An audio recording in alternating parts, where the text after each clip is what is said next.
ព្រឹត្តិការណ៍ដ៏អស្ចារ្យមីផ្លែក៏ក្រើកពេញទ្វីបប្រទេស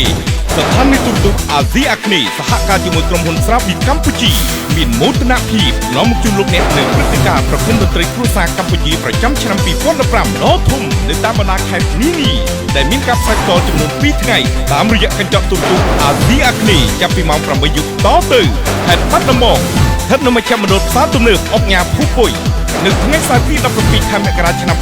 2015នឹងមានការប្រកួតប្រដាល់ក្បាច់បុរាណខ្មែរចំនួន7គូកីឡាករប្រកួតលក្ខណៈមិត្តភាពជាតិចំនួន4គូនិងលក្ខណៈមិត្តភាពអន្តរជាតិចំនួន3គូ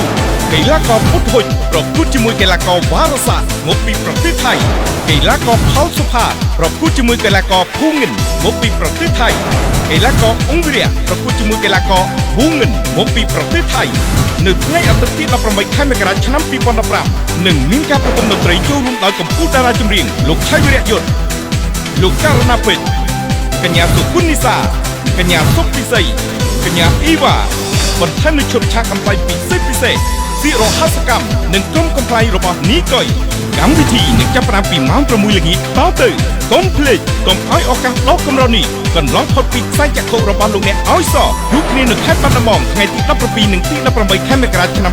2015ឧបត្ថម្ភផ្ដាល់ដោយស្រាបៀរកម្ពុជាស្រាបៀរជាតិមោទនភាពជាតិពិសាដោយការទទួលខុសត្រូវ